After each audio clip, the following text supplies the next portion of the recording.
이 나이에 자위를 꼭 해야 하나요? 부끄럽고 민망해서 못하겠어요.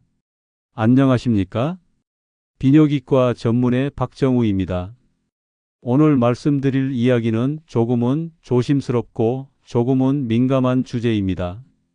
지금 제가 드리는 말씀 절대 가볍게 넘기지 마십시오. 강조해서 말씀드립니다.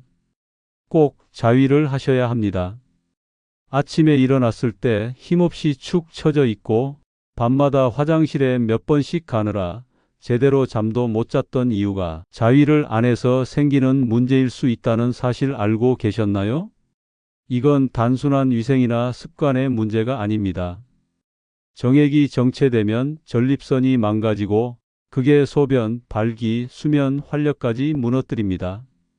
딱 10분 투자해 이 방법을 실천하신 분들 대부분이 약도 수술도 없이 아침을 되찾으셨습니다. 위에서 말씀드린 현상들은 노화 때문이 아닙니다. 이건 몸이 보내는 신호입니다. 여러분의 전립선이 그리고 그 안의 정액이 지금 배출되지 못하고 막히고 있다는 경고입니다. 강원도 영월의 박만수 어르신 올해 71세입니다. 평생 농사만 지으셨고 병원엔 거의 가보지 않으셨던 분입니다. 그런데 3년 전부터 밤에만 3번씩 화장실을 가야 했고 소변도 시원하게 나오지 않았다고 하셨습니다. 가장 큰 문제는 아내와의 관계였습니다. 아내는 괜찮다고 했지만 저는 이제 남자로서 끝난 건가요, 선생님? 그 물음 앞에서 조용히 눈물 찢는 어르신을 보며 저는 오늘의 내용을 영상으로 만들기로 결심했습니다. 위 사례에서의 어르신처럼 많은 분들이 이런 증상을 단순히 나이 탓으로 생각하시지만 실제로 그 원인을 깊이 들여다보면 전립선 내부에 정액이 배출되지 못한 채 쌓여 있는 상태인 경우가 많습니다. 전립선은 남성의 방광 바로 아래에 위치한 작은 기관입니다. 하지만 그 기능은 결코 작지 않습니다.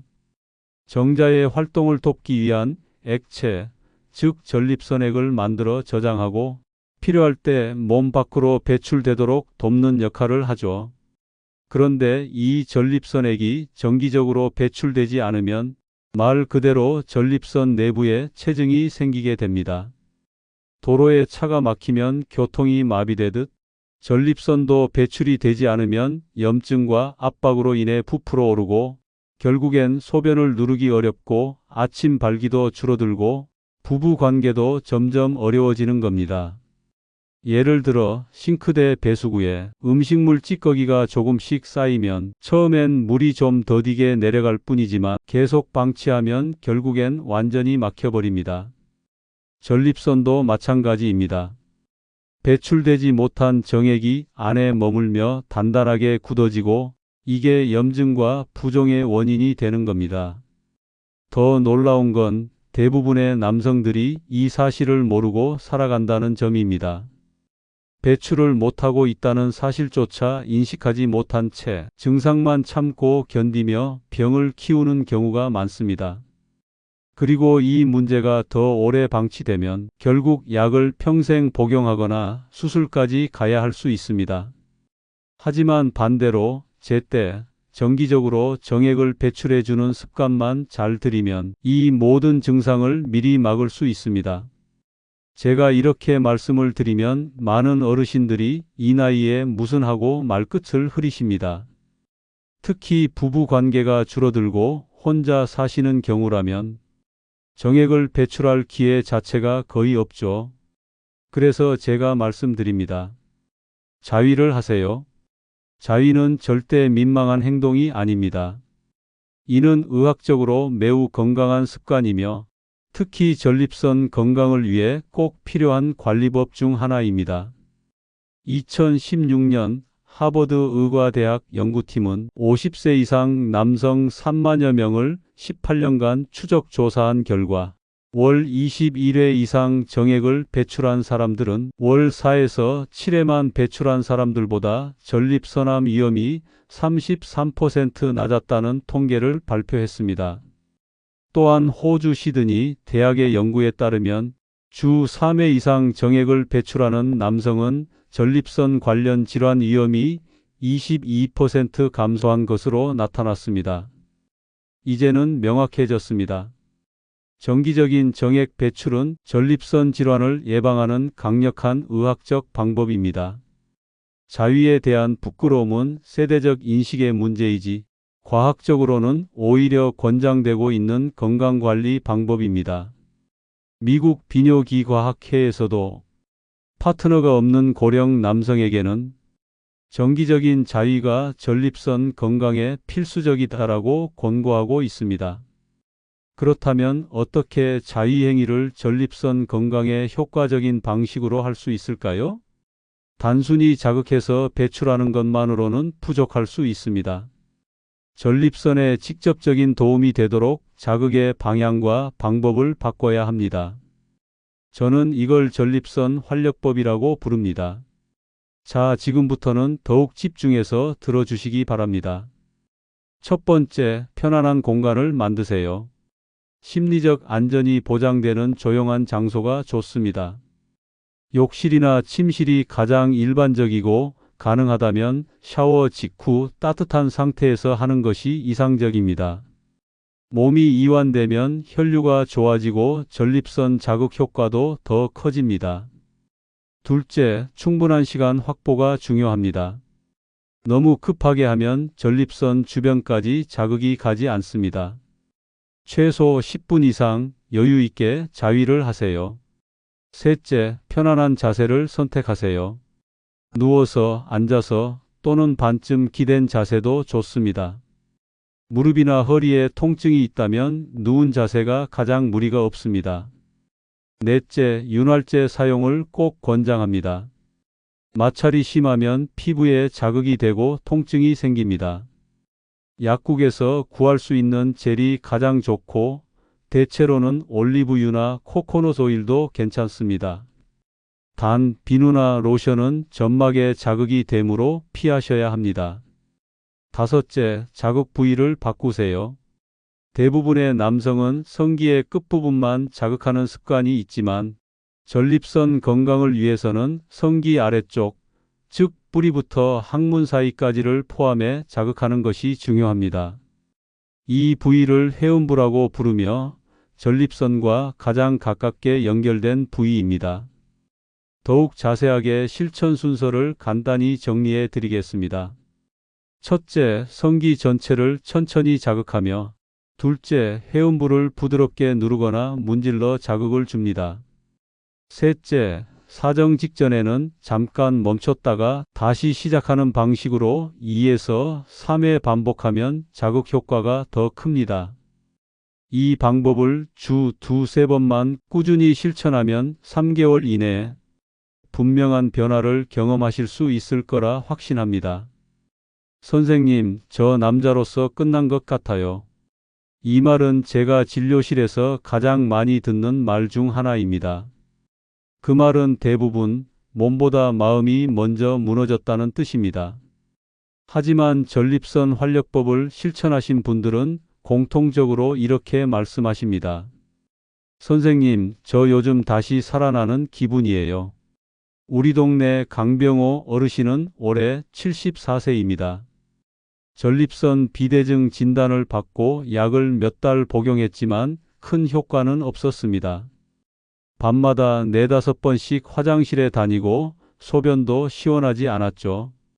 무엇보다 부부 관계가 2년 넘게 끊기면서 아내와의 정서적 거리도 점점 멀어졌습니다.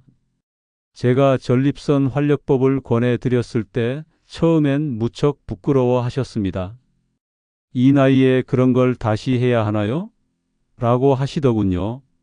그런데 3주 후 소변이 확실히 시원해졌다고 말씀하셨고 6주 후에는 밤에 깨는 횟수가 2번으로 줄었다고 하셨습니다. 그리고 2달 반쯤 지나자 아침 발기가 다시 시작됐다며 상당히 좋아하셨습니다. 가장 인상 깊었던 건 그 다음입니다. 어느 날 아내분이 진료실에 함께 오셔서 이렇게 말씀하셨습니다. 박사님, 남편이 다시 예전 같아졌어요. 표정이 달라졌고 눈빛이 살아났어요. 어르신 스스로도 몸이 달라지니까 마음이 달라지고 자신감이 생겼다고 하셨습니다. 몸의 회복은 단순히 소변이나 발기만이 아닙니다. 내가 다시 쓸모 있는 사람이라는 느낌, 내가 아직 건강하다는 자부심, 그게 진짜 회복입니다. 또한 전립선 활력법을 실천하신 분들이 공통적으로 말씀하시는 또 하나의 변화는 몸 전체가 달라지는 느낌을 받는다는 겁니다. 가장 먼저 나타나는 변화는 혈액순환의 개선입니다. 정액 배출은 성기 주변의 혈관만 사용하는 것이 아니라 심장과 하체, 복부, 심지어 뇌까지 전체 혈관계가 동시에 반응하는 일입니다. 사정 직후 심장이 한번 크게 뛰고 그 후 몸 전체의 혈류가 부드럽게 순환하는 겁니다. 이걸 반복하다 보면 손끝, 발끝이 따뜻해지고 얼굴에 혈색이 살아나는 경험을 하게 됩니다. 전립선 문제로 병원을 찾는 대부분의 환자들에게 처방되는 것은 약물입니다. 주로 전립선을 이완시키거나 소변 흐름을 돕는 약이죠. 하지만 이런 약은 일시적인 증상 완화일 뿐 문제의 뿌리인 정액 정체를 해결하진 못합니다. 게다가 장기 복용 시 어지럼증, 피로감, 성욕 저하 같은 부작용도 적지 않습니다. 또한 증상이 심한 경우에는 수술을 권유하기도 합니다. 전립선 조직 일부를 제거해 배뇨를 돕는 방식인데 수술비는 평균 300만 원 이상이며 회복 기간도 한 달 이상 소요됩니다. 반면 제가 말씀드린 전립선 활력법은 이 모든 부담 없이도 원인을 직접 해결할 수 있는 방법입니다. 쌓인 것을 밀어내고 흐름을 정상으로 되돌리는 겁니다. 이 정도면 여러분 실천을 안 할 이유가 있습니까? 우리 동네의 이상철 어르신은 전립선암 초기 진단을 받고 수술 권유를 받았지만 고민 끝에 활력법을 선택하셨습니다. 정기적인 자극과 배출을 3개월 이상 꾸준히 실천한 후 정밀검사에서 수치가 크게 개선되었고 이후 1년간 증상 없이 지내고 계십니다. 물론 모든 분들이 수술 없이 해결된다고 단정할 수는 없습니다. 하지만 분명한 사실은 지금 아무것도 하지 않는 것이 가장 위험하다는 것입니다. 특별한 장비도 약도 필요 없습니다. 가장 단순하고 가장 안전하며 가장 자연스러운 방법이 바로 이 전립선 활력법입니다. 남자로서 다시 살아간다는 것, 그건 몸이 움직이고 마음이 살아나고 사람들과 다시 웃고 아내와 다시 손을 잡는 그 순간을 말합니다. 그 모든 변화의 시작은 단 하나입니다. 정액을 제때 정기적으로 배출하는 습관. 아주 단순하지만 너무 오랫동안 외면했던 습관이었습니다. 이제는 선택의 문제입니다. 계속 참으며 불편을 견디실 건가요? 아니면 지금 당장 손끝으로 내 삶을 되찾으시겠습니까? 오늘 제가 준비한 이 영상이 도움이 되셨다면 지금 바로 좋아요와 구독 버튼 눌러주세요. 건강한 정보를 무료로 제공해 드립니다. 그럼 지금까지 비뇨기과 전문의 박정우였습니다. 끝까지 함께해 주셔서 감사합니다.